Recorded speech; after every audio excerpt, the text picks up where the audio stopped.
vamos a comenzar con esta parte de química. Y bueno, primera pregunta de química. Comenzamos con el taller. Acuérdate que estas preguntas que vamos a checar, pues han sido preguntas de examen, ¿sale? Entonces, comenzamos con la primera pregunta. Tenemos, él es un elemento, ¿sale? Súper fácil la pregunta. Tenemos el amoníaco, el antimonio, el aire o el humo, ¿sale? Entonces, empezamos con el amoníaco. Acuérdate que la fórmula química del amoníaco es básica, ¿sale? O sea, por favor, mucha atención. No puedes ir al examen sin saberte la fórmula del amoníaco, ¿sale? Entonces, esta fórmula del amoníaco se utiliza bastante, incluso hasta en la teoría de Bronsted-Lowry, etcétera, se utiliza. Cuando hablamos de enlaces covalentes coordinados, también utilizamos al amoníaco como ejemplo, ¿sale? Entonces, súper importante esa fórmula química, ¿sale? Que bueno, ya está anotada aquí en la pantalla. En el caso del aire, no olvides, por favor, que el aire es una mezcla. ¿Qué tipo de mezcla es el aire, chicos? Junto con el humo. Homogénea. Exactamente, mezcla homogénea. Pónganse muy abusados en esa parte, porque todavía hay gente que pone que el aire es un elemento, ¿sale? Entonces, aguas, por favor. Entonces, el aire y el humo es una mezcla homogénea, ¿sale? Y en el caso del antimonio, pues la fórmula química es SB, ¿vale? Vienen sus tablas periódicas. Acuérdate que en el examen te van a dar tabla periódica, ¿sale? E incluso en los grupos, yo ya les compartí una tabla periódica, ¿vale? Como la del examen, pero con colores, ¿no? Entonces, no tan fea en blanco y negro. Entonces, el antimonio, acuérdate que el antimonio es un elemento y su fórmula química pues estará definida en este caso por SB, ¿sale? Y bueno, con eso tenemos ya esta primera pregunta. Sale bastante simple la preguntita. La respuesta es antimonio. ¿Dudas hasta aquí, chicos? ¿Nadie? No, profe. Va que va. Siguiente pregunta. Tenemos, de las siguientes opciones selecciona aquellas que sean compuestos, ¿sale? Y bueno, en este caso me están pidiendo aquellas que son compuestos. En el caso del antimonio, pues ya sabes que el antimonio es un elemento. En el caso del amoníaco, sabemos que el amoníaco es un compuesto. En el caso del azufre, el azufre es un elemento. El arsénico es un elemento. El acetileno es un compuesto. La anilina es un compuesto y el astato, en este caso, el astato pues sería un elemento, ¿sale? Por lo tanto, chicos, pues la respuesta correcta sería 2, 5 y 6, ¿sale? 2, 5 y 6, que en este caso sería el inciso C de casa, ¿sale? Y bueno, con respecto a las fórmulas, ¿sale? En el caso del astato, pues sabemos que es AT, ¿sale? En el acetileno sería, en este caso, C2H2, y en el caso de la anilina, se tiene que aprender esta. Sí, a ver, aquí está. C6, ¿no? ¿Dónde? La de la anilina no es C6H5. Ah, bueno, lo que pasa es que en el seminario de orgánica platicábamos que se tenían que aprender esta fórmula, esta estructura para la anilina, ¿sale? Que es la estructura del benceno, que es esta, y además con el grupo amino, por eso corresponde a la anilina, ¿sale? Y en el caso del acetileno, pues sería C2H2, ¿sale? Y bueno, ahí están las estructuras, chicos. Entonces, con esto tendríamos, como ya le indicamos, que la respuesta correcta sería el inciso C de casa, ¿sale? ¿Dudas hasta aquí con esta pregunta, por favor? No, profe. No, profe. Sale, va que va. Pasemos entonces a la siguiente, chicos. Siguiente pregunta dice, se mide en el laboratorio que a una presión de 0.6 atmósferas, el punto de ebullición del agua es de 0 grados Celsius. ¿Qué le ocurrirá al punto de ebullición del agua si duplicamos la cantidad que teníamos originalmente de masa y conservamos constante la presión? ¿Sale? En este caso, chicos, ¿qué pasará con el punto de ebullición del agua si duplicamos la cantidad? Aumenta 4 veces. No. Permanece igual. Permanece igual. Tampoco. Permanece igual, ¿sale? En la primera sesión de química platicamos que el punto de ebullición es una propiedad del tipo intensiva, exactamente, súper importante. Y si es intensiva, pues quiere decir que no depende de la cantidad de materia. En este caso, podemos tener la cantidad que sea. Podemos tener 1 litro de agua o 20 litros de agua y el punto de ebullición del agua no va a cambiar, ¿sale? Entonces, aunque tengas el doble de volumen, aunque tengas el doble de la cantidad de agua, su punto de ebullición será el mismo, ¿va que va? Entonces, en este caso, pues la respuesta sería permanece igual, ¿va que va? Revisemos la siguiente pregunta. Dice, ¿el número atómico de un elemento es importante para cada elemento debido a qué? ¿Cuál sería la respuesta, chicos? ¿La B? La B. ¿La B de bueno? No. La A. La C. La C. La C. La C. Perfecto. Muy bien. La respuesta correcta es la C. Atención, por favor. Ya tuvimos clases también de número atómico. El número atómico se representa con la letra Z, ¿sale? ¿Y qué información nos da el número atómico? Los protones, ¿sale? Acuérdate bien que el número atómico nos indica el número de protones que tenga una especie química, ¿sale? Ahora, de igual manera, acuérdate que el número atómico no se repite para ningún elemento, ¿sale? El número atómico es específico para cada elemento. Si yo hablo del elemento con número atómico 6, pues hablo del carbono. El carbono tiene número atómico 6 y no hay otro elemento que tenga el mismo número atómico, ¿sale? Si hablo del número atómico 8, pues me refiero al oxígeno y no hay otro elemento en la tabla periódica que tenga el mismo número atómico, ¿sale? Si hablo del número atómico 17, pues me refiero al cloro y no hay ningún elemento en la tabla que tenga el mismo número atómico, ¿sale? Por lo tanto, no olvides que el número atómico es la identidad de cada elemento y además determina los protones que hay en el núcleo, ¿sale? Entonces, súper importante esa característica, ¿sale, chicos? Y bueno, en el caso de los otros incisos, pues no hay razón que lo sustente, ¿vale? No hay un parámetro que me diga los neutrones que hay. ¿Cómo obteníamos los neutrones, chicos?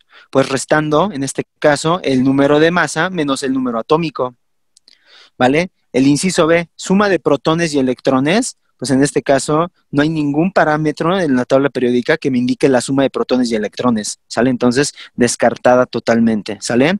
El inciso D, que establece la cantidad de electrones que hay en los distintos orbitales.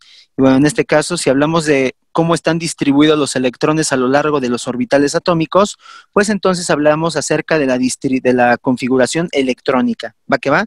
Y bueno, la respuesta correcta, como ya lo indicamos, corresponde al inciso C, ya que el número atómico pues nos indica el número de protones que se tiene en el núcleo y además es la identidad de cada elemento, como ya te lo indiqué, pues cada elemento de la tabla periódica pues va a tener un número atómico distinto y específico para cada una de las especies químicas que haya, ¿sale?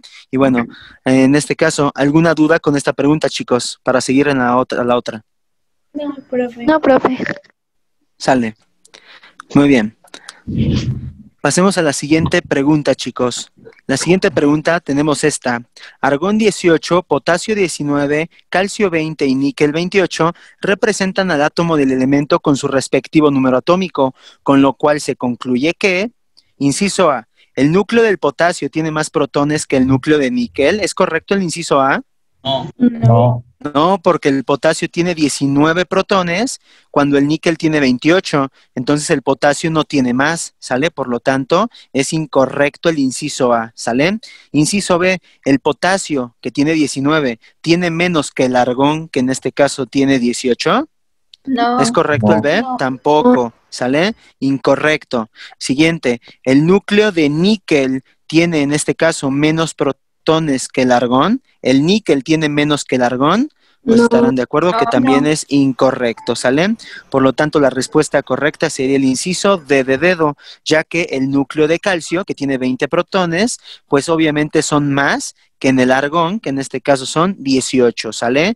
Y bueno, acuérdate que el mismo problema te está diciendo que se tiene el átomo de un elemento con su respectivo número atómico, y acabamos de mencionar que el número atómico nos indica el número de protones que se tendrán, ¿sale? Y bueno, ¿dudas con esta pregunta, chicos? No, profe. No, profe. Sale. Muy bien. Pasemos a la siguiente. Siguiente pregunta. Dice, se sabe que el calcio tiene un número atómico igual a 20 y una masa de 40, por lo que se espera que tenga. Es una pregunta bastante simple, ¿sale? En este caso, me preguntan en el chat, ¿cómo se sacaba el número de neutrones? Lo vamos a explicar justamente en este ejercicio, ¿va? Entonces, nos está diciendo que el número atómico es 20 y que el número de masa es 40, ¿sale? Acuérdense, ¿cómo obtenemos las partículas subatómicas? Empiezo con los protones. Los protones me los indica el número atómico. En este caso, el número atómico es 20. Por lo tanto, tengo 20 protones. Vamos con los electrones. Te puedes dar cuenta que en este caso, el calcio es neutro. Por lo tanto, si tiene 20 protones, también debe tener 20 electrones. ¿Sale? Y por último, los neutrones. Y bueno, es la pregunta que me hacían. ¿Cómo se obtienen los neutrones? Los neutrones los vas a obtener restando el número de masa menos el número atómico, ¿sale? En este caso, sabemos que el número de masa es 40, menos el número atómico que es 20. Y así, al restar 40 menos 20, pues tendremos en este caso 20 neutrones, 20 electrones y 20 protones, ¿sale? Por lo tanto, chicos, la respuesta correcta sería el inciso B de bueno, ¿sale? ¿Dudas, chicos, en cómo calcular las partículas subatómicas? No, profe. Sí, entonces es número de masa menos número atómico, ¿verdad? Exactamente, exactamente. Número grande menos número chico. Acuérdate, el número de masa siempre es más grande que el número atómico. ¿Sale? ¿Alguna otra duda, chicos? No, profe. Sale. Yo. Sí, te escucho. ¿Por qué dijo que eran 20 neutrones? Porque se resta el número de masa, que vale 40, menos el número atómico, que es 20. Ah, ok. ¿Sale? Gracias. Siempre, acuérdate bien, siempre para obtener los neutrones tienes que hacer esa resta. Número de masa menos número atómico. El número de masa siempre es más grande, el número de masa siempre es más grande que el número atómico. ¿Va que va? Sí, gracias, profe. Va que va. ¿Alguna otra duda, chicos? No, profe. No, Sale. profe. Va que va. Seguimos a la siguiente pregunta. Tenemos, ¿cuántos protones, electrones y neutrones tiene la especie selenio 2 menos? ¿Sale? Atención, por favor, que tenemos ahora, en este caso, esta especie química, y te puedes dar cuenta que esta especie química tiene una carga negativa, y en este caso, siempre que se tengan cargas negativas, pues hacemos referencia a un anión, ¿sale? De igual manera, ¿cuánto vale el número atómico aquí, chicos? 78. ¿Cuánto, 34. perdón? 34. Acuérdense, dijimos que el número atómico era el número chico. ¿Cuál sería el número de masa? 78. 78. Muy bien. Entonces, para sacar las partículas subatómicas, haré lo mismo que en el ejercicio anterior. Los protones me los indica en este caso el número atómico, que son 34. Por lo tanto, voy a poner 34 protones. Los electrones, pues me voy a basar también en el número atómico, que es 34, pero en este caso tenemos un anión, chicos. Los aniones, no olvides que los aniones se forman por la ganancia, de electrones. Por lo tanto, si un anión se forma con la ganancia de electrones, entonces le tengo que sumar 2 electrones, porque este es un anión, tiene una carga 2 menos, y si la carga es 2 menos, pues quiere decir que tiene un exceso o que ganó 2 electrones. Por lo tanto, si yo nada más le dejo 34, pues quiere decir que es neutro, pero en este caso sabemos que es un anión, por lo tanto le tengo que sumar esos 2, y al hacer la suma de 34 más 2, pues nos quedarían 36 electrones, ¿sale? Ahora, los neutrones, ¿cómo dijimos que se obtienen los neutrones? Restando el número de masa, que siempre es más grande, menos el número atómico, que siempre es más chico, ¿sale? De modo que al restar 78 menos 34, pues el resultado que obtendremos será 34 protones, 36 electrones y 44 neutrones, chicos. Por lo tanto, la respuesta correcta en este caso sería el inciso D de dedo, ¿vale? Y bueno, con esto ya tengo mi ejercicio, chicos. ¿Dudas?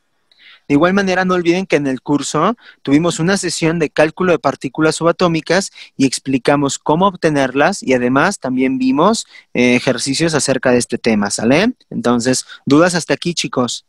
No, profe. No. No, profe. Profe, No, profe. Sí, ¿por qué no sería el 78 si está en la parte de arriba?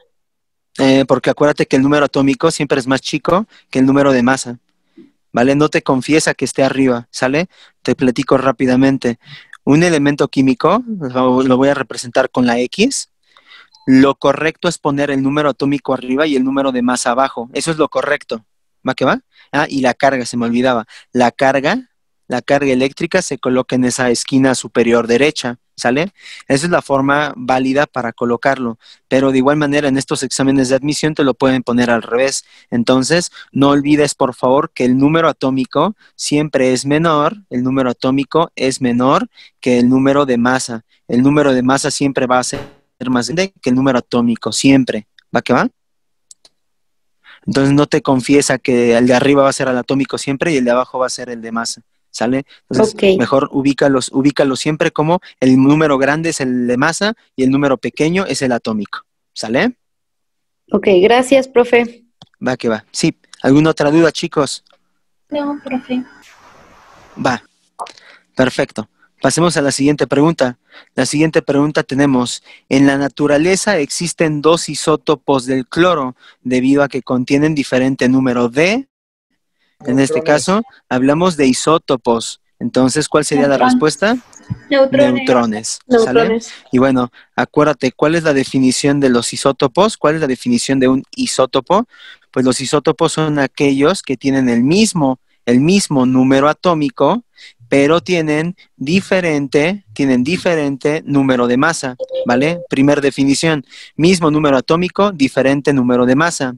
O bien, segunda definición, los isótopos son aquellos que tienen el mismo número de protones, obviamente porque tienen el mismo número atómico, pero tienen diferente número de neutrones. ¿Va que va? Y bueno, ahí tenemos la otra definición. ¿Sale, chicos? Acuérdate que aquí tenemos dos definiciones para los isótopos. ¿Sale? Y bueno, en este caso, tienen diferente número de neutrones. ¿Va que va? De igual manera, no olvides que, en este caso, el hidrógeno puede tener, en este caso, tres isótopos. ¿Sale? En este caso, el isótopo 1,1, el 1,2 y el 1,3. ¿Qué nombre recibe el 1,1, chicos?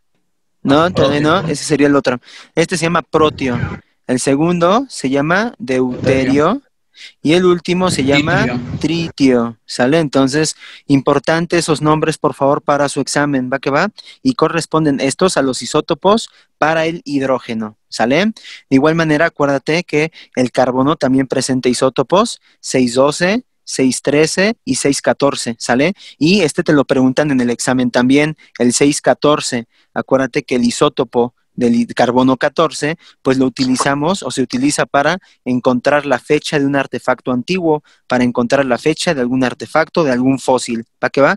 Y este es súper importante porque te pueden preguntar, en este caso, te lo pueden preguntar en física por cuestiones de la radiactividad, o te lo pueden preguntar en química por cuestiones de los isótopos que estamos viendo, te lo pueden preguntar en biología, o también te lo pueden preguntar en geografía, ¿sale? Entonces esta preguntita te la pueden hacer en cualquiera de esas 4 materias. ¿Para qué va?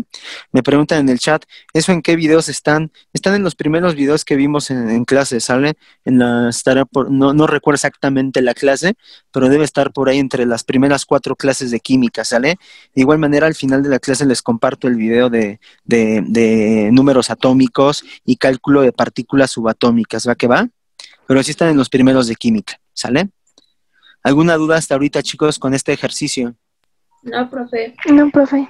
Pasamos al siguiente. Dice, el siguiente grupo de sustancias se clasifican respectivamente como, y bueno, en los incisos puedo ver que vienen sales, hidrácidos e hidróxidos. Entonces vamos a analizar cada uno de ellos. Tenemos bromuro de potasio, tenemos ácido sulfídrico y tenemos sulfato de calcio, ¿sale? En este caso, ya también tuvimos una sesión en donde vimos cómo identificar los compuestos inorgánicos.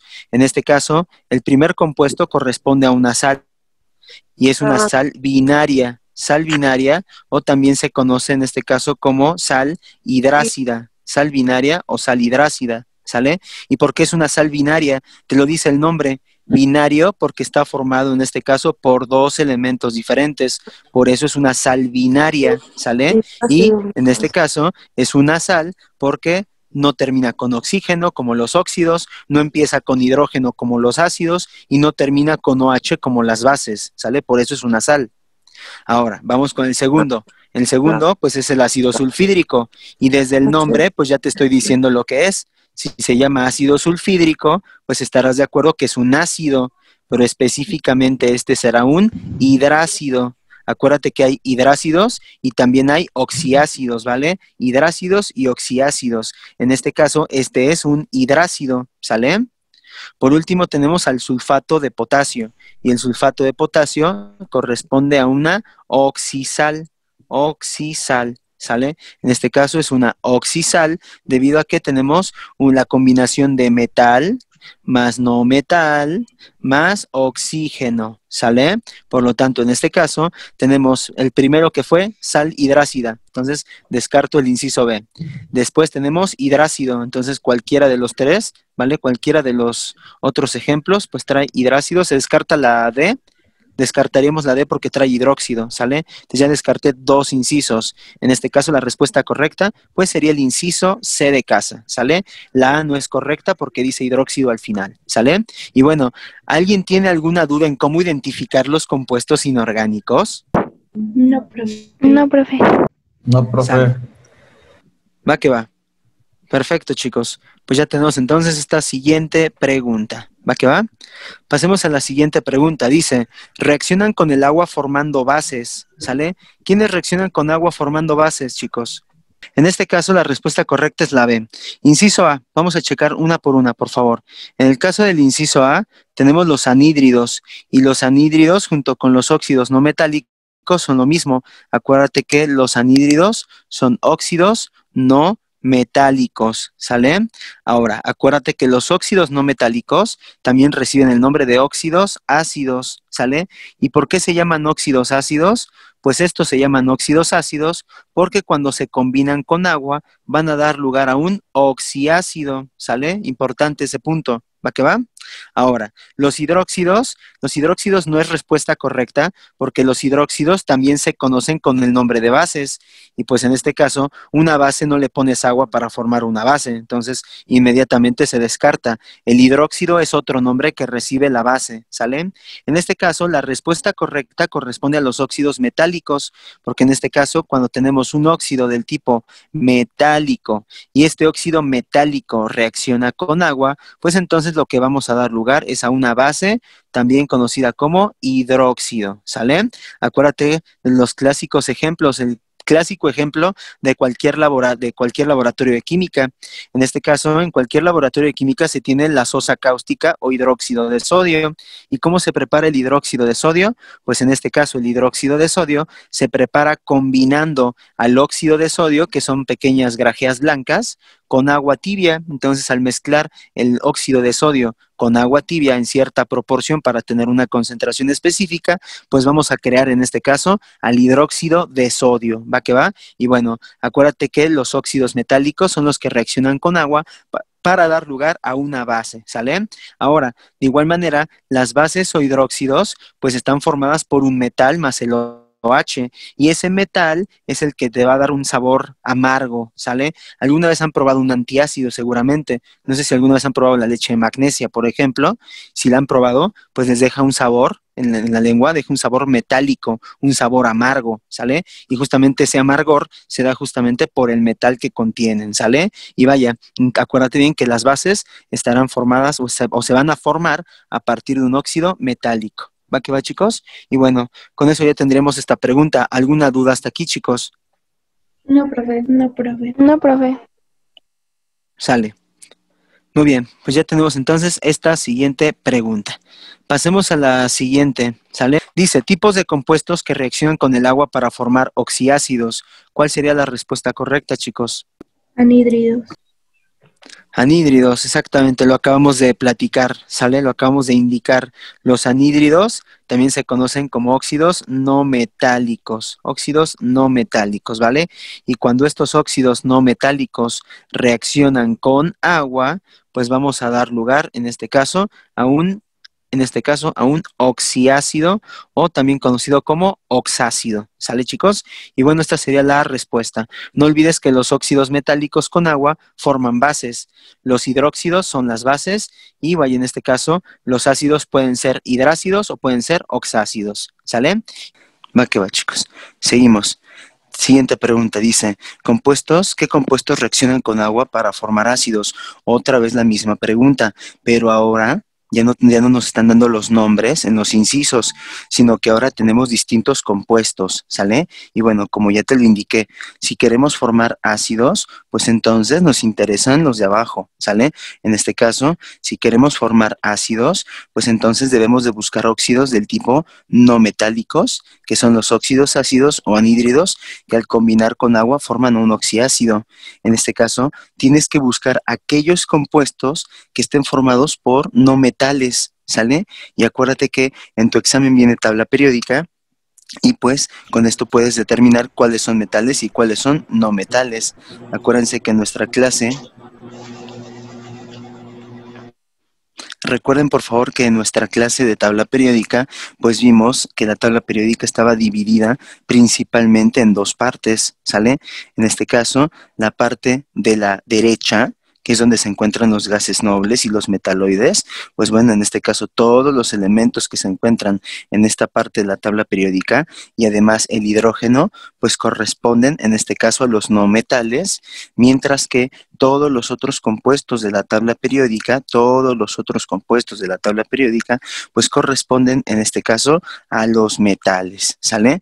Entonces, en este caso tienes que buscar no metales, ¿sale? Y bueno, el número 1 es óxido de calcio. Estarás de acuerdo que el calcio es un metal, entonces este no me interesa. El segundo es óxido de litio, y el litio también es un metal, por lo tanto tampoco me interesa. El tercero trae cloro, y el cloro es un no metal, por lo tanto sí me interesa. El 4 trae potasio, y el potasio es un metal, por lo tanto no me interesa. Y el 5 trae azufre, el azufre es un no metal, por lo tanto el azufre, pues el dióxido de azufre, pues va a ser, en este caso, un óxido no metálico que va a formar un oxiácido, ¿sale? Por lo tanto, chicos, en este caso, pues la respuesta tendría que ser 3 y 5. Y bueno, en este caso sería el inciso D de dedo, ¿sale? Y bueno, ¿alguna duda que tengan con esta pregunta, chicos? Ya con esto terminamos todo esto de las reacciones con ácidos y bases, ¿sale? Entonces, ¿alguna duda que tengan hasta aquí? Ya vimos, ya revisamos todas estas preguntas. No, profe. No, profe. Va que va. Muy bien. Vale, chicos, pasemos a la siguiente pregunta, ¿sale? Tenemos esta preguntita, dice, tipo de enlace en el que existe una transferencia de electrones, ¿sale? Tipo de enlace en el que existe una transferencia de electrones. Y bueno, acuérdate bien que siempre que nos hablen de una transferencia de electrones, pues hacemos referencia al enlace iónico o también conocido como enlace electrovalente, ¿vale? Acuérdate bien que este enlace se llama iónico o también recibe el nombre de enlace electrovalente. Por lo tanto, la respuesta correcta sería el inciso B de bueno, ¿sale? Ahora, dando un pequeño repaso de los otros enlaces, ¿vale? Pues acuérdate de las características principales, ¿sale? En este caso, comenzamos con el metálico, ¿sale? ¿Cómo se forma el enlace metálico, chicos? Pues el enlace metálico se va a formar por la unión de un metal con otro metal, es decir, la unión de dos metales, ¿sale? Acuérdate bien que en el enlace metálico, ¿vale? Se forma una nube electrónica, palabra clave, nube electrónica, también conocida como mar de electrones. Esas son las dos palabras clave, nube electrónica o mar de electrones, ¿sale? Ahora, el enlace electrovalente, como ya lo indicamos, este enlace electrovalente también se llama iónico, ¿sale? Y el enlace iónico se forma por la unión de un metal más un no metal, metal más no metal, ¿sale? ¿Cuál es la palabra clave para el enlace iónico o electrovalente? Pues la palabra clave es que en este tipo de enlaces, pues ocurre la transferencia de electrones, ¿sale? ¿Y quién le transfiere a quién, chicos? ¿El metal al no metal o el no metal al metal? ¿Quién le transfiere a quién? Es el metal al no metal, ¿verdad, profe? Exactamente. La transferencia se va a dar del metal al no metal. ¿Por qué? Pues porque el metal es un elemento, los metales son elementos con menos electronegatividad, y al ser menos electronegativos, pues son los que van a perder los electrones, a ceder los electrones. Acuérdate que los metales son menos electronegativos, y al ser menos electronegativos, tienden a ceder electrones. Por eso es que los metales llegan a presentar cargas 1 más, o cargas 2 más, o cargas 3 más, etcétera, ¿sale? Debido a que pueden perder 1, 2 o o hasta 3 electrones, ¿sale? Entonces los metales le transfieren electrones ¿a quién? A los no metales. Los no metales son muy electronegativos, por lo tanto atraen con fuerza a los electrones, mientras que los metales son menos electronegativos y pues ceden con facilidad esos electrones, ¿sale? Por último, tenemos también la siguiente característica, que bueno, es bastante obvia. Si el enlace se llama iónico, pues quiere decir que es un enlace que forma iones. Es un enlace que forma iones, es decir, es un enlace que va a formar un catión y también va a formar un anión, ¿sale? ¿Quién va a ser el catión, chicos? ¿El que gana o el que pierde electrones? El que pierde. Exactamente, entonces el metal será el catión, porque el metal es el que perdió electrones. ¿Y quién va a ser el anión? Pues el no metal. Por lo tanto, el no metal será el anión, ya que éste gana los electrones, ¿sale? Y bueno, ahí tenemos claro, solamente es un resumen y características generales. Ahora, vamos con el enlace covalente. En el enlace covalente, pues este se va a dar por la unión de un no metal más otro no metal, es decir, dos no metales dan lugar al enlace covalente. Acuérdate que en el enlace covalente la principal característica es que se comparten, ¿sale? No lo olvides. En este caso se comparten los electrones, ¿sale? Acuérdate también que en el enlace covalente existen dos tipos, el enlace covalente no polar y también existe el enlace covalente polar. ¿Sale? Y bueno, dentro del polar también existen dos tipos, el enlace covalente polar simple y el enlace covalente polar coordinado, ¿sale? Y bueno, chicos, esos son los dos tipos de enlaces covalentes polares, ¿sale? Me preguntan en el chat, ¿en el iónico el metal se oxida y el no metal se reduce? Sí, es correcto, ¿sale? En este caso el metal es el que pierde los electrones y el no metal es el que los gana, ¿sale? Y bueno, chicos, con eso tendríamos pues ya estos tres enlaces. Y bueno, como ya también lo sabemos, pues estos tres enlaces que acabamos de revisar aquí, pues corresponden a enlaces interatómicos. No lo olvides, por favor, eso es bien importante. ¿Qué significa interatómicos? Pues inter significa que se da entre átomos, ¿sale? Son enlaces, estos tres que acabamos de revisar, son enlaces que unen a los átomos, enlaces que se dan entre los átomos, ¿sale? Mientras que también tenemos al puente de hidrógeno. Y no olvides, por favor, que el puente de hidrógeno es un enlace, vamos a anotarlo, este es un enlace intermolecular. ¿Qué significa intermolecular? Pues que es un enlace que se da entre moléculas, ¿sale? Así como las del agua. Acuérdate también de esa pregunta de examen. Si nosotros tenemos al agua, aquí tenemos una molécula de agua y aquí voy a colocar otra molécula de agua, ¿sale? ¿Cuál es el enlace que mantiene unida la molécula del agua? Pues si hablamos del enlace que la mantiene unida, pues hablamos de un enlace covalente polar. Pero si hablamos del enlace que las mantiene unidas, pues entonces hablamos de un puente de hidrógeno, ¿sale? Porque acuérdate que el puente de hidrógeno es intermolecular, es decir, se da entre una molécula con otra, ¿sale? Es decir, es un enlace que une moléculas, mientras que el covalente es interatómico, ¿sale? Es decir, es un enlace que une a los átomos dentro de una misma molécula, ¿sale? Súper importante ese rasgo o esa característica, ¿sale? El enlace puente de hidrógeno realmente no es un enlace, ¿sale? El puente de hidrógeno simplemente es una fuerza electrostática. Fuerza electrostática. ¿Y qué significa esto? Pues que es una fuerza entre cargas. Ya sabemos que la primera ley de la electrostática nos indica que cargas opuestas presentan atracción. Por lo tanto, la carga parcial positiva pues va a presentar una atracción con la carga parcial negativa de otra molécula, ¿sale? Y de igual manera, este corresponde a un enlace débil, ¿sale? No lo olviden, el puente de hidrógeno es un enlace débil, ¿sale? A comparación del covalente, que es un enlace más rígido, ¿sale? Y bueno, chicos, con esto pues ya tenemos las características principales, generales, aclaro un pequeño repaso acerca de estos tipos de enlaces, ¿sale? Y bueno, ¿alguna duda que tengan hasta aquí, chicos? No, profesor. No, profe. No, profe. Va que va, chicos, muy bien. Seguimos entonces con la siguiente pregunta, ¿Sale? La siguiente pregunta tenemos esta, dice, ¿para cuál de las siguientes sustancias el cálculo de masa molar es correcto? ¿Sale? ¿Para cuál sustancia el cálculo es correcto? ¿Qué significa eso? Que dentro de los elementos que componen a esta tabla, pues tenemos 1, 2, 3, 4, 5 compuestos, ¿sale? Y me están preguntando cuál es correcto. Eso significa que ha de haber ahí algunos cálculos que no son correctos, es decir, que son incorrectos, ¿sale? Y bueno, vamos a determinarlo. Empezamos con el cloruro de sodio, ¿sale?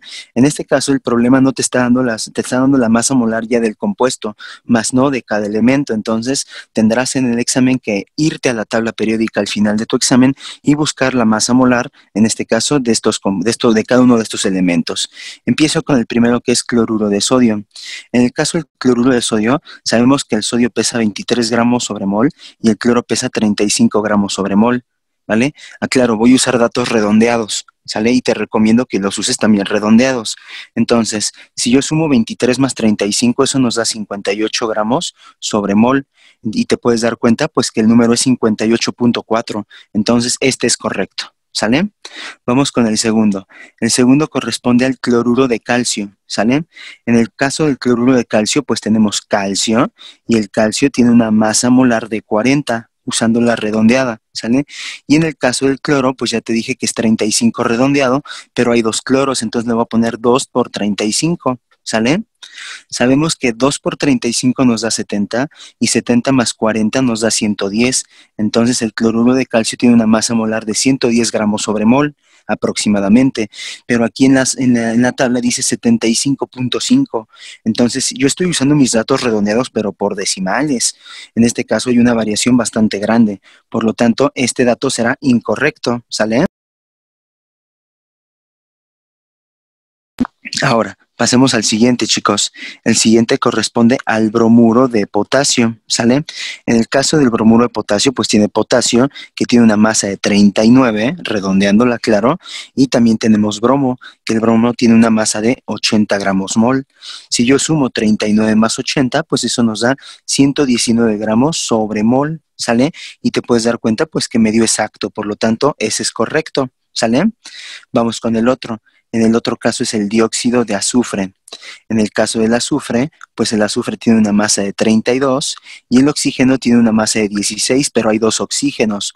Por eso voy a poner 2 por 16. Al hacer la operación tenemos 2 por 16 nos da 32 y 32 más 32 nos da 64. Por lo tanto, el resultado es 64 gramos sobre mol y te puedes dar cuenta que en la tabla dice 48. Entonces está mal, porque aunque lo redondees no va a haber una variación tan grande, ¿sale? Por último, chicos, en el caso del óxido de sodio, para el óxido de sodio, pues tenemos 2 sodios y cada sodio es de 23, más un oxígeno que es de 16. Si hacemos la operación, tenemos 2 por 23 que nos da 46 y 46 más 16 que nos da 62. 62 gramos sobre mol, ¿sale? Y bueno, te puedes dar cuenta que en la tabla, pues tenemos 61.98. Eso quiere decir que, pues sí es correcto, ¿sale? Por lo tanto, chicos, con esto pues ya podemos ver lo que nos responde el ejercicio. ¿Cuál de las siguientes sustancias tiene la masa molar correcta? Pues estarás de acuerdo que el correcto es el cloruro de sodio, así como este, ¿vale? Así como este, y así como nada más. Estos dos los descarto, ¿sale? También tenemos el bromuro de potasio, ¿vale? Por lo tanto, chicos, se descarta también el inciso A, y entonces la respuesta correcta sería el inciso B de bueno, ¿sale? Y bueno, chicos, tenemos ya esta pregunta hecha. Esta pregunta ha venido para los chicos que van para área 2, ¿sale? Y bueno, el consejo que les puedo dar aquí, pues es que utilicen sus datos redondeados, no utilicen los datos con decimales, ya que ahí pues pueden tardarse más tiempo al hacer la operación, ¿sale? Y bueno, chicos, ¿alguna duda con este ejercicio? No, profe. No, profe. Va que va. Muy bien. Me preguntan en el chat si lo vamos a subir al canal. Sí. Sí, en el canal lo vamos a subir yo creo al ratito. ¿Va que va? Va que va, chicos. Seguimos con el siguiente ejercicio entonces. El siguiente ejercicio, fíjate muy bien porque ya tenemos aquí un ejercicio correspondiente a mol, ¿sale? Y bueno, ¿qué dice el ejercicio? Tenemos en este caso, ¿cuántos mol de hidróxido de sodio hay en 900 gramos de esta sustancia? ¿Sale? Y bueno, ¿cómo obtenemos el número de mol? súper importante. El número de mol lo vamos a obtener con la fórmula masa sobre masa molar. No olvides que esta es de las pocas fórmulas de química que te tienes que aprender y es una fórmula indispensable, ¿sale? Número de mol es igual a masa sobre masa molar. La masa tiene unidades de gramos y la masa molar tiene unidades de gramos sobre mol, así que no te vayas a confundir. Los 900 gramos que te está dando el ejercicio corresponden a la masa, ¿sale? Entonces lo voy a sustituir. Y la masa molar no me la da el ejercicio, pero yo la puedo obtener porque ya conozco la fórmula química, que en este caso es hidróxido de sodio, ¿sale? Tengo la fórmula química y puedo calcular su masa molar porque en el examen trae tabla periódica. Entonces tenemos el sodio que es de 23, ¿vale? Tenemos el oxígeno que es de 16 y tenemos también al hidrógeno que tiene una masa de 1, ¿sale? Por lo tanto, si sumamos todos estos datos, pues obtendremos una masa molar de 40 gramos sobre mol, ¿sale? Entonces, pues esta corresponde, chicos, a la masa molar que debemos sustituir en nuestra expresión, ¿sale? Ahora sí, una vez hecha esta sustitución, pues hago la división, cancelo un 0 de arriba con un 0 de abajo y divido 90 entre 4. El 4 en el 9 cabe 2 veces, sobra 1, bajo 0. El 4 en el 10 cabe 2 veces, ¿vale? Y en este caso sobran 2. Bajo el 0 y pongo un punto. Y el 4 en el 20 cabe 5 veces y ya no sobra nada. Por lo tanto, el resultado sería 22.5 mol. ¿Sale? Y este sería el resultado, chicos. Y bueno, no olviden que no son moles, ¿vale? No se dice moles, simplemente se dice mol, ¿vale? El plural de mol es mol, no moles, ¿sale? Así que aguas ahí. En este caso, chicos, tendremos entonces que el resultado de esta pregunta será el inciso B de bueno, ya que obtuvimos 22.5 mol de hidróxido de sodio, ¿sale? Y bueno, este sería el resultado, chicos. ¿Hay alguna duda hasta aquí? No, profe.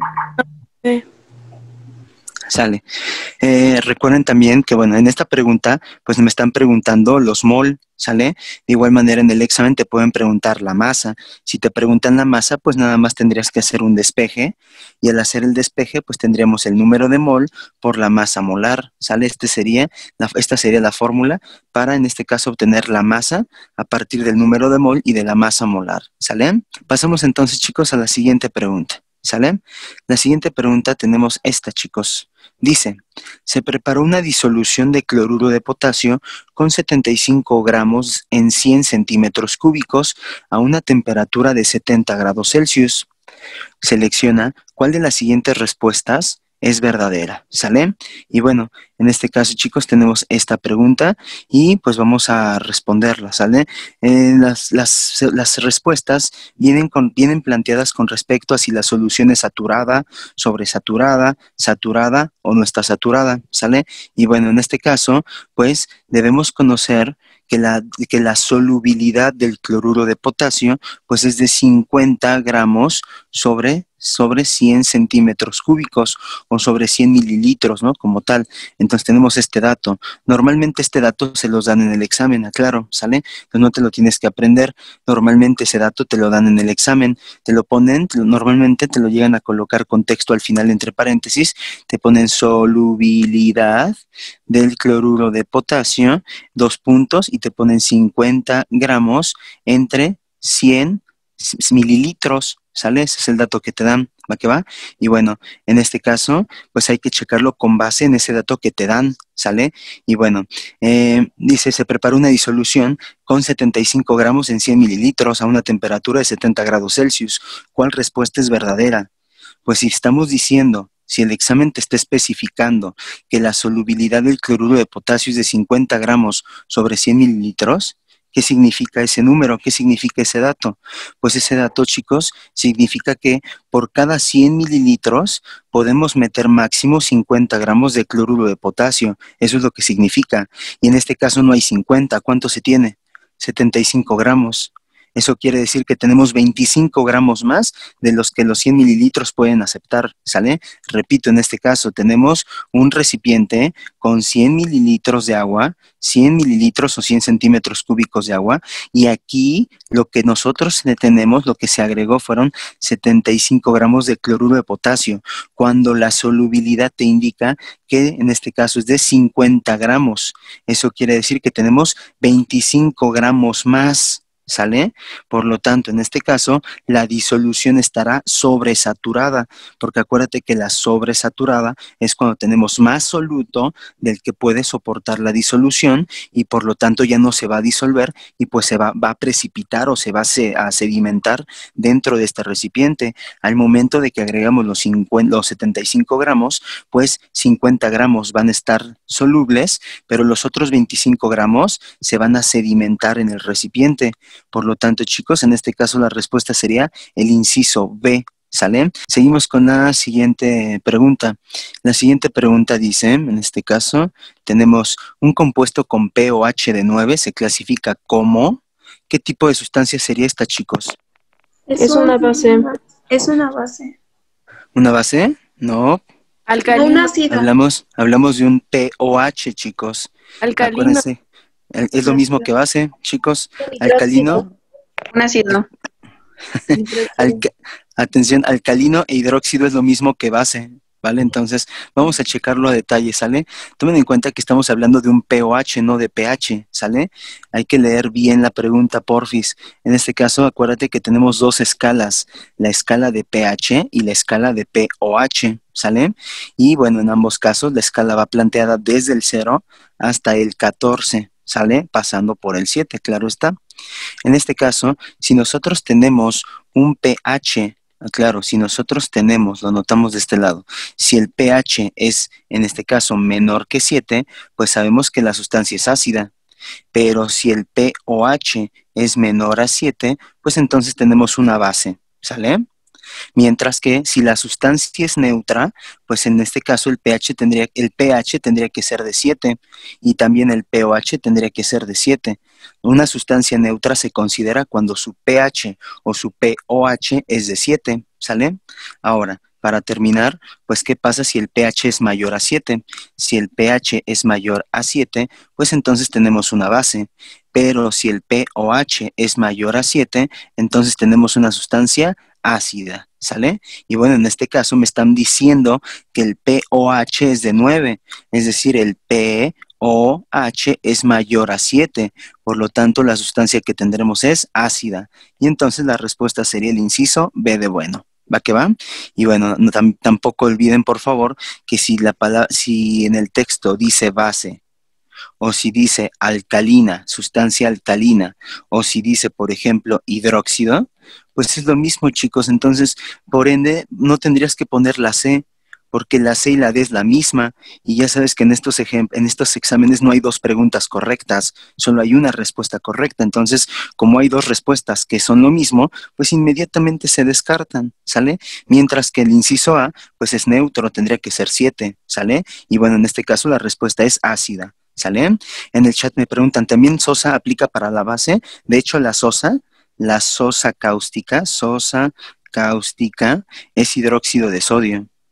Y de acuerdo con la clasificación de compuestos inorgánicos, como termina con OH, pues entonces esta se considera una base y normalmente es una base fuerte con un pOH igual a 0 o con un pH igual a 14, ¿sale? Entonces, con cualquiera de esos dos datos. ¿Sale, chicos? ¿Alguna otra duda que tengan con esta escala, por favor? No, profe. No, Vale. profe. Conclusión de esta pregunta, chicos. Conclusión de esta pregunta es que hay que leer muy bien, por favor, ¿sale? Es súper importante eso. Lean muy bien la pregunta, porque en este caso nos pedían pOH y muchos se van con la finta de pH, ¿sale? Entonces, este examen se caracteriza, ¿vale? Por las lecturas, por el texto, por las preguntas confusas, ¿sale? Entonces, no hay muchos cálculos, pero sí hay que leerlo muy a detalle, ¿sale? Entonces, no te confíes y léelo muy bien, ¿sale? Va que va, chicos. Con esto, pues ya tenemos entonces este ejercicio. Ahora sí, pasemos a la siguiente pregunta. La siguiente pregunta dice, la combustión es una reacción de, y bueno, en este caso la combustión es una reacción del tipo de oxidación, ¿sale? Acuérdate, por favor, que de la siguiente parte, acuérdate de las partes de una reacción de combustión. No olvides que la reacción de combustión va a estar formada por un combustible, ¿sale? El combustible se va a caracterizar por ser un hidrocarburo, ¿sale? Y si hablamos de un hidrocarburo, pues entonces este combustible debe estar formado por carbono y por hidrógeno. Así es como va a estar formado un combustible, ¿sale? Y acuérdate muy bien, es súper importante esta parte de la reacción, ya que este es el que se va a oxidar.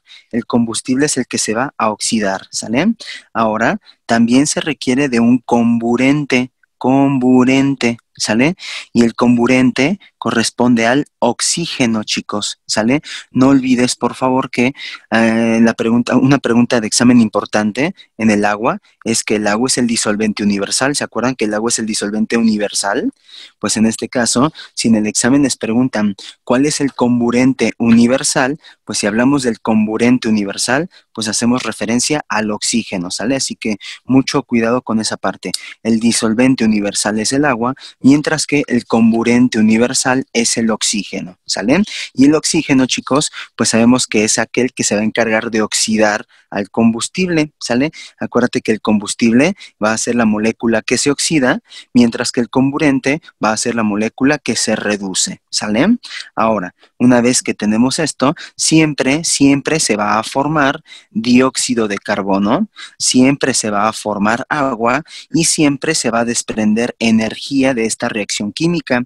Por lo tanto, de acuerdo con los productos, te puedes dar cuenta que la reacción de combustión es una reacción del tipo exotérmica. ¿Qué significa que es exotérmica la reacción, chicos? Pues exotérmico significa que desprende energía en forma de calor, muy importante, desprende energía en forma de calor.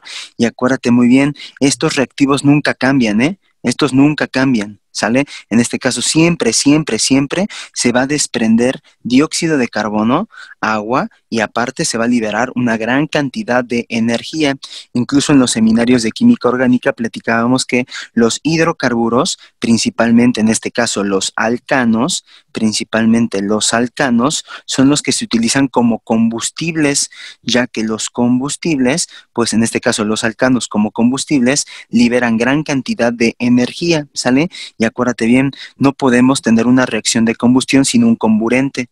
Acuérdate de qué pasa si tenemos una vela y la tapamos con un vaso. ¿Qué va a pasar con la flama de esa vela, chicos? Se apaga. Se apaga. Se apaga, pero se apaga lentamente, porque acuérdense que eso también es pregunta de examen, ¿sale? No se apaga directamente, se va apagando poco a poco, ¿vale? Debido a que, pues al momento de tapar la vela, pues poco a poco se consume el oxígeno que quedó en esa pequeña atmósfera, y cuando se agota el oxígeno en la reacción, porque acuérdate que hablamos de una reacción, y en este caso el oxígeno corresponde a nuestro comburente, y es un reactivo, entonces se va a consumir. Conforme se va consumiendo el oxígeno, pues entonces la flama va a ir disminuyendo hasta apagarse, ¿sale? Y bueno, esta sería la reacción de combustión. No olvides, por favor, que el comburente es el que gana electrones y el combustible es el que pierde los electrones, ¿sale? Y bueno, con esto tendríamos ya, pues, esta pregunta. Pasemos a la siguiente parte.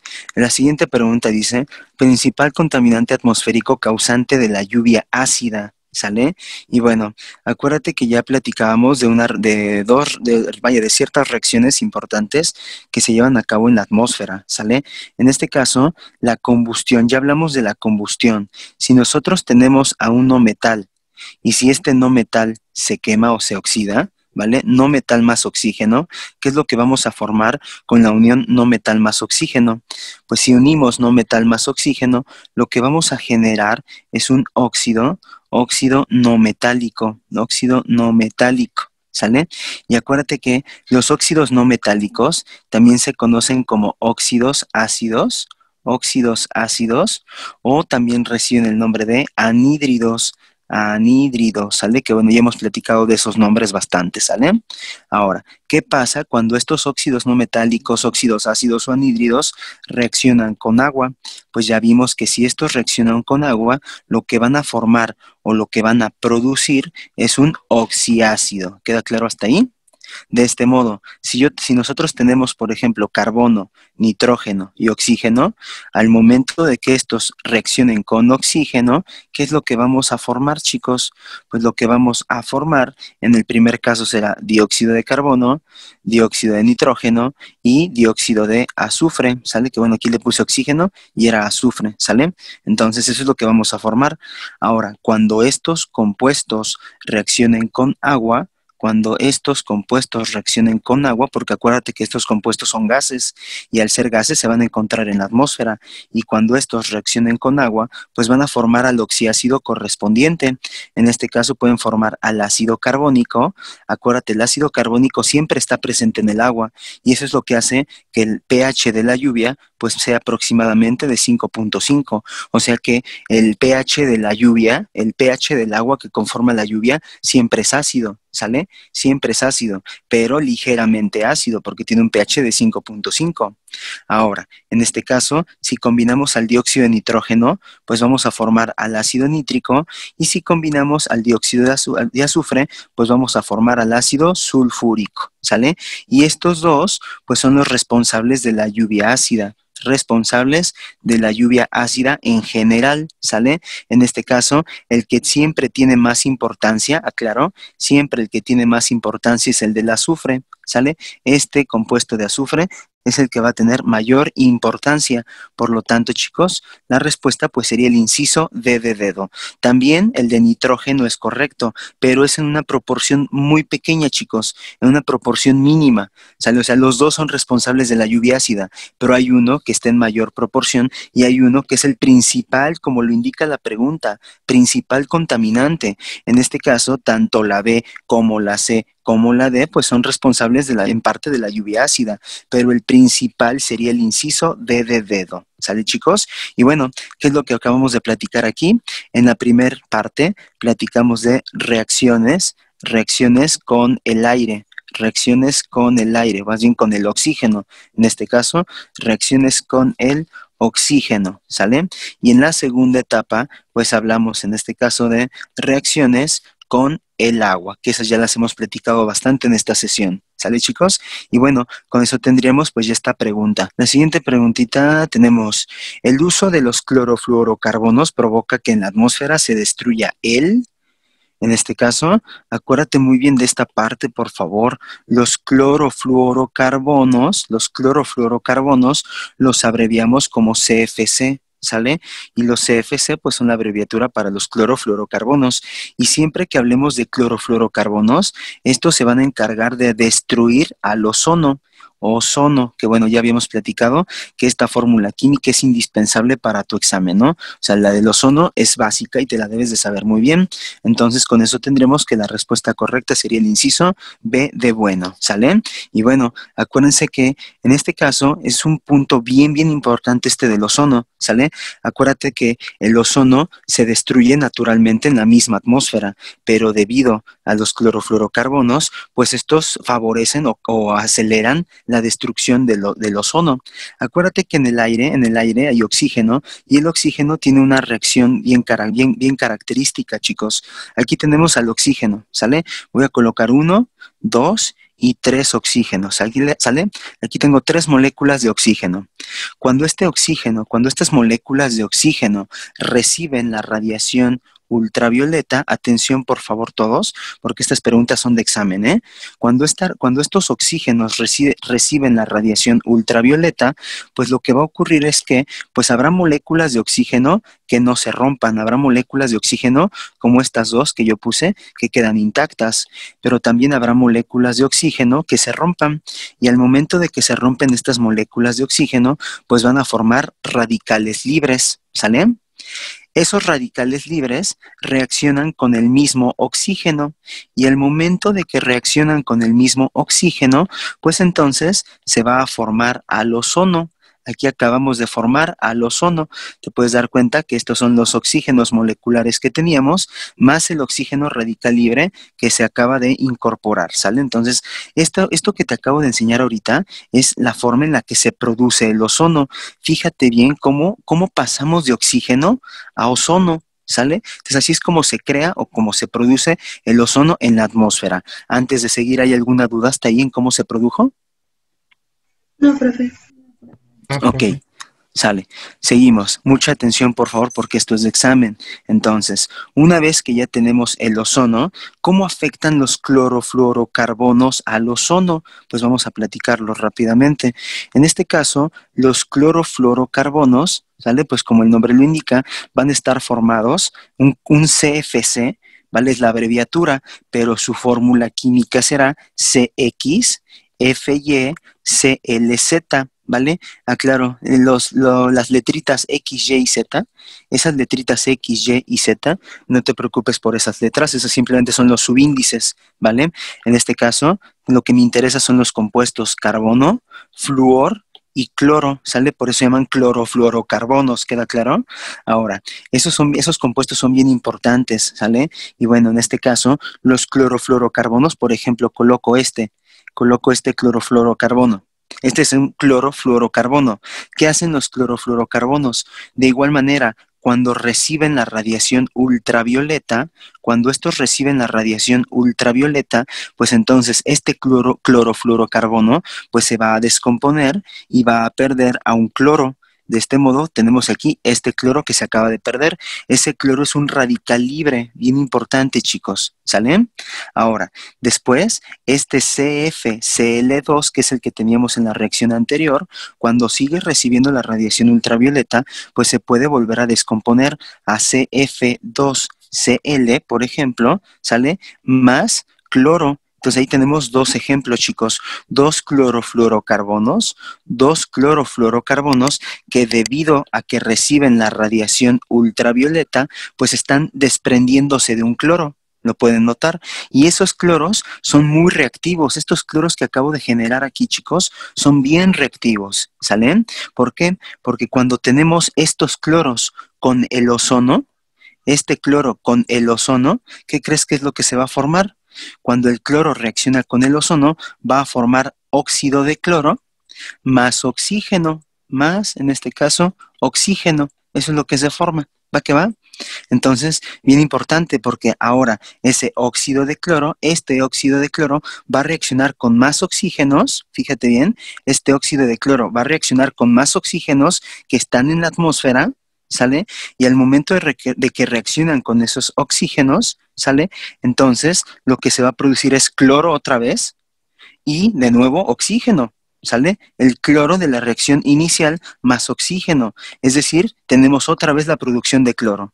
Y eso es bien importante, chicos, porque este cloro te puedes dar cuenta que está rompiendo al ozono. Aquí está el cloro, la molécula de cloro está rompiendo al ozono. ¿Sale? Y al romper al ozono está produciendo nuevamente el oxígeno que se desprende a la atmósfera, ¿sale? Entonces, nada más para que te des una idea, se dice que un átomo de cloro, te lo noto aquí, un átomo de cloro, ¿vale? Es capaz de romper 100,000 moléculas de ozono. ¿Sale? Entonces, nada más imagínate, un cloro rompe 100,000 moléculas de ozono. ¿Vale? Y eso es lo que genera un deterioro acelerado de la capa de ozono. Como ya te lo indiqué al principio, todo el tiempo el ozono se rompe en oxígeno y el oxígeno se rompe el ozono. Todo el tiempo ocurre esa ruptura, ¿sale? Pero en este caso, cuando se generan los clorofluorocarbonos, estos desprenden cloro, como ya te lo enseñé en la reacción. Otra vez checa la reacción. Tenemos estos clorofluorocarbonos y estos clorofluorocarbonos desprenden cloro en la reacción, ¿sale? Y estos cloros son los que se van a encargar de romper al ozono, ¿sale? Entonces, como lo indicábamos, en este caso, chicos, tenemos a los clorofluorocarbonos, ¿vale? Que debido a la radiación ultravioleta desprenden justamente a esos átomos de cloro, ¿sale? Y esos átomos de cloro son muy reactivos y al ser muy reactivos lo que van a hacer es romper al ozono. Al romper al ozono, pues este ozono nuevamente se convierte en oxígeno. como ya te lo dije, todo el tiempo hay una ruptura de oxígeno-ozono y de ozono-oxígeno. El asunto es que, en este caso, debido a que se tiene cloro, el cloro cataliza esa reacción. El cloro se encarga de que esa reacción se lleve a cabo de manera más rápida o de manera acelerada, ¿sale? Tanto así que, como ya te lo indiqué, un átomo de cloro puede romper hasta 100,000 moléculas de ozono, ¿sale? Y bueno, chicos, ese punto es bien, bien importante para su examen. ¿Va que va? Ahora, eso no es todo, chicos. El otro punto que es bien importante, no lo olvides, por favor, es que ¿quién hizo este descubrimiento? ¿Sale? Este descubrimiento de la capa de ozono lo hizo Mario Molina junto con otros colaboradores. Mario Molina en 1995, ¿vale? Descubrió los efectos en este caso, que tienen, en este caso, los clorofluorocarbonos sobre la atmósfera.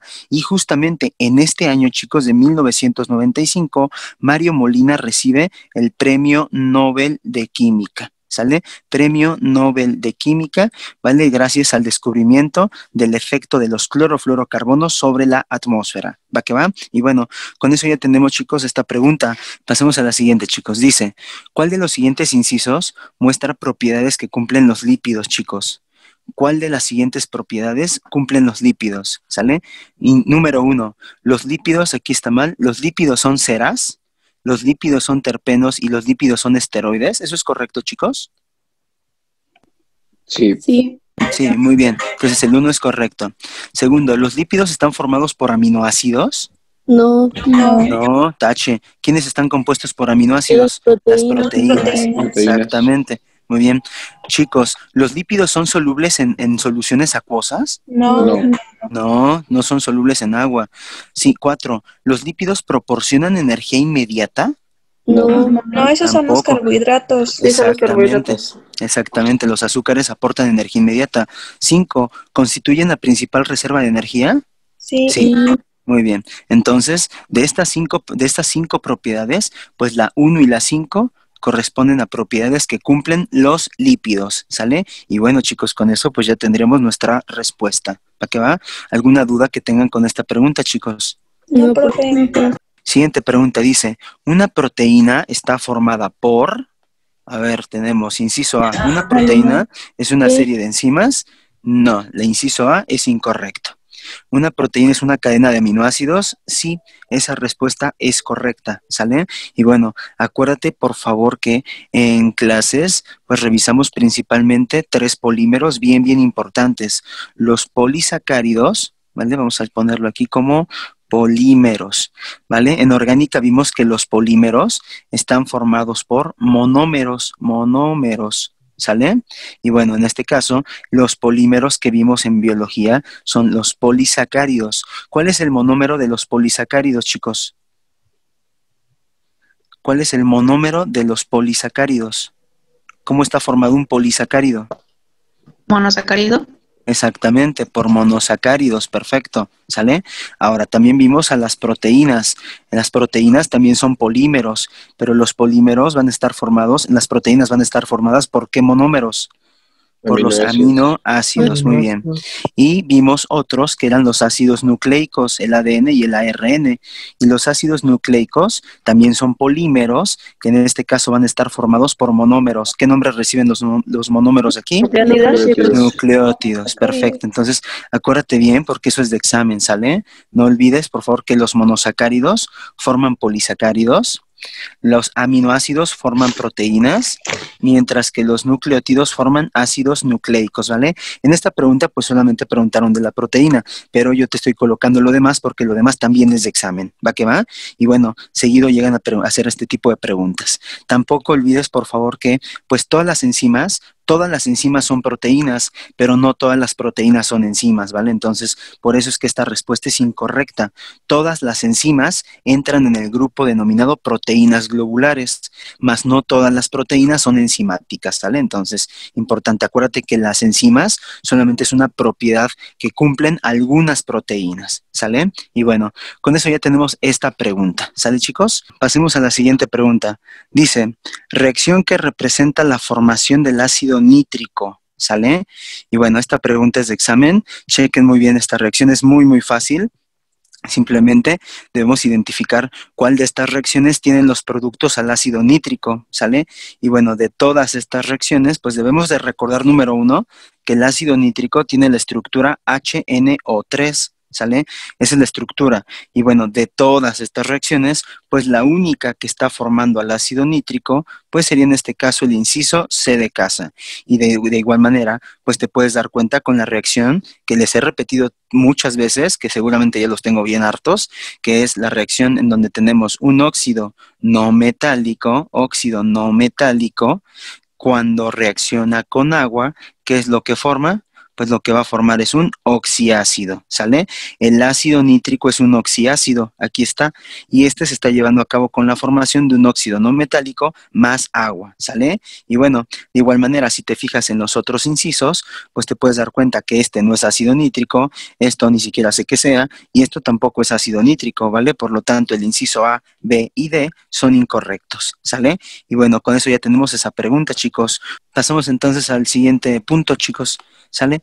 Siguiente pregunta dice, ¿la energía interna de un sistema aumenta cuando? Bueno, en este caso tenemos ahora una pregunta acerca del último bloque de química, que es energía. Y bueno, en este caso, la energía interna depende directamente de la temperatura. No lo olvides, por favor, ¿sale? Acuérdate que tenemos 3 variables termodinámicas y una de ellas corresponde a la energía interna, que incluso lo veíamos en la primera ley de la termo, el delta U, ¿sale? El delta U depende directamente, en este caso, este delta U depende directamente de la temperatura, ¿sale? Ese punto o esta característica es súper importante para tu examen, ¿va que va? Pues siempre que hablemos de energía interna, pues hablamos en este caso de una dependencia de la temperatura, ¿sale? Y en este caso, pues sabemos que si la temperatura aumenta, pues entonces, chicos, el delta U será positivo. Pero de igual manera, si la temperatura disminuye, entonces el delta U será negativo, ¿sale? Ahora, ¿qué pasa si delta U es igual a 0? Pues en este caso, si delta U es igual a 0, quiere decir que la temperatura es constante. Y chicos, pregunta de examen, ¿cómo se llama ese proceso termodinámico que se lleva a cabo a temperatura constante? Isotérmico. Isotérmico, muy bien, isotérmico. ¿Y qué ley de los gases estudia los procesos isotérmicos? La ley de Boyle-Marriott. Exactamente, ley de Boyle-Marriott, ¿sale? Entonces, la ley de Boyle, ¿vale? Estudia los procesos isotérmicos. Isotérmico es a temperatura constante, y si la temperatura es constante o no cambia, entonces delta U vale 0, ¿sale? Y bueno, no olvides por favor que el delta U depende de la temperatura, y ese punto, pues lo mencionamos, por si lo quieren encontrar en la lista de videos, está en la primera ley de la termodinámica. Ahí explicamos cómo cambia el delta U, cómo cambia delta W y cómo cambia también delta Q, ¿sale? Entonces, importantes esos puntos, y bueno, en este caso la respuesta correcta sería el inciso C de casa, ¿sale? Y bueno, chicos, ¿dudas hasta aquí? No, profe. Sale, perfecto. Muy bien, pasemos por favor a la siguiente pregunta, ¿sale? La siguiente pregunta que vamos a revisar es esta, ¿sale? Chéquenla por favor. Dice, el sodio sólido reacciona violentamente con el agua, desprendiendo mucha energía y calor en el proceso. Lo anterior corresponde a una reacción.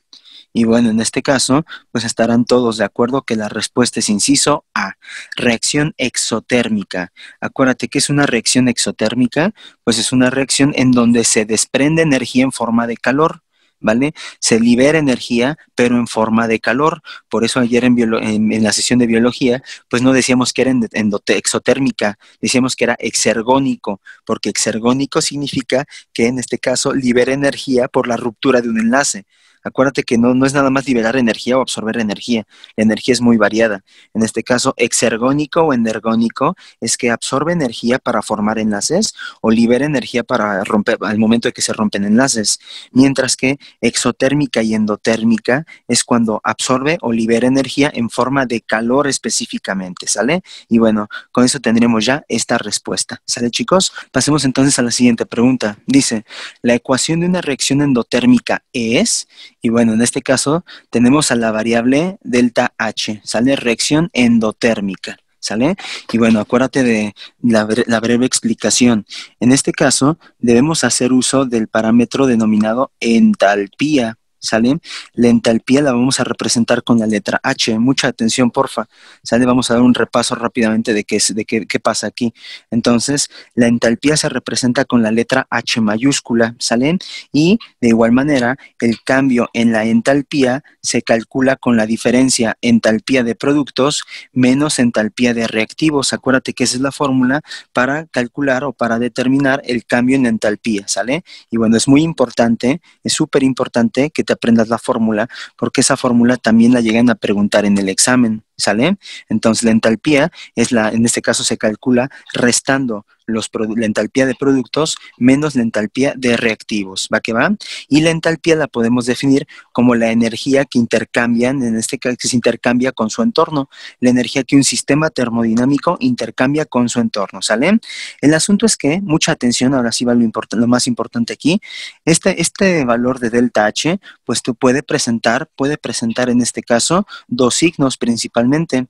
Podemos tener el delta H mayor a 0 o el delta H menor a 0, ¿sale? ¿Qué pasa cuando el delta H es mayor a 0? Pues en este caso, si es mayor a 0, tendremos una reacción endotérmica. Por otro lado, si el delta H es menor a 0, pues entonces tendremos una reacción del tipo exotérmica, ¿sale?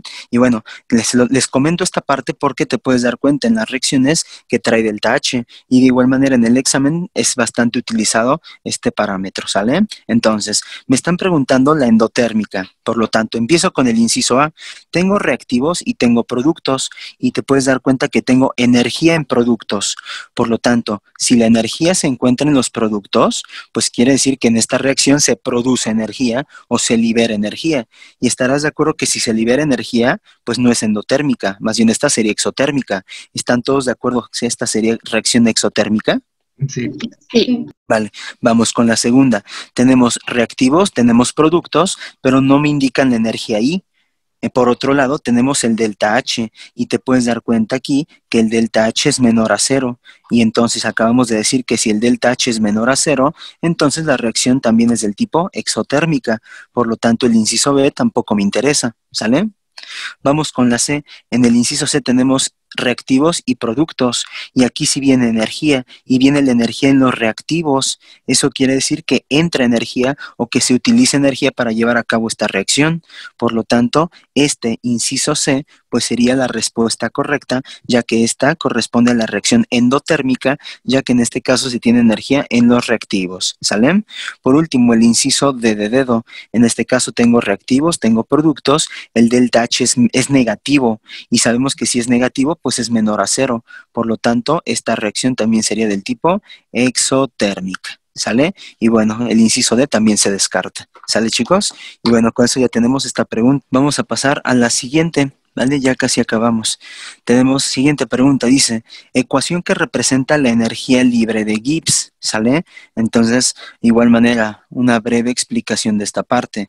Pues acuérdate que si hablamos de la energía libre de Gibbs, esta energía libre de Gibbs es un criterio que utilizamos para determinar la espontaneidad de una reacción química, ¿sale? La espontaneidad de una reacción química, ¿sale? Entonces, súper importante este punto, ¿sale? En la energía libre de Gibbs la vamos a representar como delta G.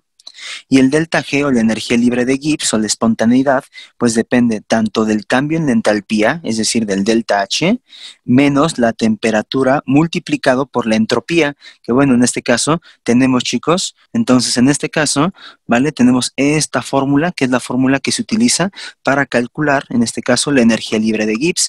Tenemos en este caso las tres variables termodinámicas, y apréndetelas muy bien. El delta G, que es la energía libre de Gibbs, tenemos el delta H, que es la entalpía, y también tenemos el delta S, que corresponde a la entropía, ¿sale? Por lo tanto, chicos, en este caso, pues tendríamos esta fórmula, que sería correspondiente a la fórmula para calcular, en este caso, la energía libre de Gibbs. ¿Va que va, chicos? Y bueno, en este caso, esta sería la respuesta. ¿Alguna duda hasta aquí, chicos? No, profe. No, profe. Sale. Va que va. Pues nada más como cuestión de repaso, acuérdate que el delta G tiene tres variables, 3 posibilidades. En este caso, delta G puede ser mayor a 0, puede ser menor a 0 o puede ser igual a 0. Acuérdate que esto te lo tienes que aprender, por favor. Sí, todo esto es para todas las áreas. ¿Va que va? Entonces, en este caso, el delta G, cuando es mayor a 0, decimos que la reacción no es espontánea. Reacción no espontánea. ¿Sale? Ahora, si el delta G es menor a 0, pues entonces la reacción es del tipo espontánea. ¿Sale? Por último, si el delta G es menor a 0, pues quiere decir que tenemos una reacción en equilibrio. ¿Va que va? Y bueno, acuérdate bien de estos puntos. ¿Sale? Entonces, estas son las variables, los posibles signos acerca de la energía libre de Gibbs. Y acuérdate bien, siempre que hablamos de Gibbs, hablamos de la espontaneidad de una reacción. ¿Sale? Y bueno, con esto ya tenemos la pregunta. Vamos con la siguiente pregunta, chicos. Dicen, las enzimas son, ¿vale? Rayita, ¿qué? Rayita, reacciones químicas, ¿sale? En este caso, ¿las enzimas son carbohidratos? No, ¿sale? ¿Las enzimas son lípidos? Tampoco. ¿Las enzimas son aminoácidos? Tampoco. ¿Y las enzimas son proteínas? Sí. Que aceleran reacciones químicas, ¿sale? Esa sería la respuesta correcta, chicos, ¿sale? Acuérdate bien que las enzimas, todas las enzimas son proteínas, mas no todas las proteínas son enzimas, ¿vale? Y acuérdate que las enzimas, no lo olvides por favor, las enzimas también reciben el nombre de biocatalizadores. Biocatalizadores, ¿sale? Ese es el nombre que reciben las enzimas y se llaman biocatalizadores porque en este caso aceleran reacciones químicas, ¿sale? Aceleran reacciones químicas, ¿sale? Y esto lo hacen debido a que también se disminuye la energía de activación. Disminuye la energía de activación. Acuérdate que todo lo que estoy escribiendo aquí, pues es importante para tu examen y son puras palabras clave. Entonces, la energía de activación corresponde a esa cantidad de energía que se requiere para que un reactivo se convierta en producto. Y en este caso, las enzimas lo que hacen principalmente es disminuir la energía de activación, es decir, hacen que se requiera menos energía para que un reactivo se convierta en producto y por lo tanto van a acelerar una reacción química. Van a encargarse de que una reacción se lleve a cabo con mayor rapidez, ¿sale? Y bueno, con eso tenemos ya esta pregunta, chicos. Pasemos a la siguiente pregunta. Nos quedan 2 preguntas y listo, chicos, ¿sale? La siguiente pregunta dice, la función principal de un catalizador es favorecer que, en este caso, inciso A, aumente la cantidad de reactivos sin reaccionar. No, esa no es correcta, ¿sale? Imagínate una reacción química en donde más reactivos no reaccionen, pues entonces no va a haber una reacción como tal, ¿sale? Inciso B, los productos tengan mayor pureza, tampoco. Los catalizadores no modifican la pureza de nuestros reactivos, ¿sale? Y menos de nuestros productos. Inciso C, que los reactivos se consuman más rápido. Estarán de acuerdo que esta es la respuesta correcta, porque acabamos de platicar que los catalizadores o biocatalizadores, en este caso, si hablamos de biocatalizadores, hablamos de enzimas, o en este caso un catalizador, pues es aquel que va a acelerar una reacción química, y si acelera una reacción química, pues aumenta la rapidez de reacción, y si aumenta la rapidez de reacción, pues esto favorece que los reactivos se consuman con mayor velocidad. ¿Va que va, chicos? Y bueno, inciso D, que aumente la temperatura, no. En este caso, para aumentar la temperatura se utiliza una parrilla o un mechero, ¿vale? Entonces no utilizamos como tal un catalizador para aumentar temperaturas, ¿sale? Y bueno, con eso ya tenemos esta pregunta. ¿Dudas, chicos? No, profe. No, profesor. Sale. Va que va. Pasemos, por favor, a la última pregunta y con eso terminamos ya nuestro taller. ¿Sale? Y nuestro repaso, claro. Y tenemos esta pregunta, chicos. ¿Sale? Dice, la siguiente estructura química pertenece a la fenilalanina. Seleccione los nombres de los grupos funcionales que aparecen respectivamente. ¿Sale? Y bueno, inciso A. El inciso A tiene amina y ácido carboxílico, ¿sale? Y bueno, en este caso estarás de acuerdo que esa respuesta es correcta, porque el grupo amino es NH2 y aquí está. Y el grupo carboxílico es el grupo COOH, ¿sale? Por lo tanto, ese grupo se encuentra en esta parte. Aquí es donde está el carbono, aquí tenemos el oxígeno y abajo tenemos al OH. Por lo tanto, la respuesta sería el inciso A, ¿sale? Ahora, con respecto al inciso B, amida. El grupo funcional amida es CONH2 y el grupo aldehído es CHO, ¿sale? En este caso, no hay un CHO terminal. por eso no es aldehído. Y de igual manera no es una amida, porque aunque sí tenemos el NH2, pero este NH2 no está unido a un carbonilo, ¿sale? Por eso es incorrecta, ¿sale? En el C tenemos amina, que bueno, ya dijimos que amina sí hay, pero grupo alcohol no hay. Este no es un grupo alcohol, ¿sale? A pesar de que el OH es alcohol, pero en este caso tenemos todo el grupo completo, y todo este grupo completo es el grupo carboxílico, ¿sale? Y de igual manera, amida ya dijimos que no hay, y ácido carboxílico sí hay, que es el grupo COOH, ¿sale? Por lo tanto, se descartan las otras opciones, y pues la respuesta correcta será el inciso A, ¿sale? Y bueno, chicos, ¿alguna duda que tengan hasta aquí? No, profe. Muchas gracias por haber asistido al taller, y pues vaya. No olvides darle like a nuestro video si te ha gustado. Suscríbete a nuestro canal y síguenos en nuestras redes sociales.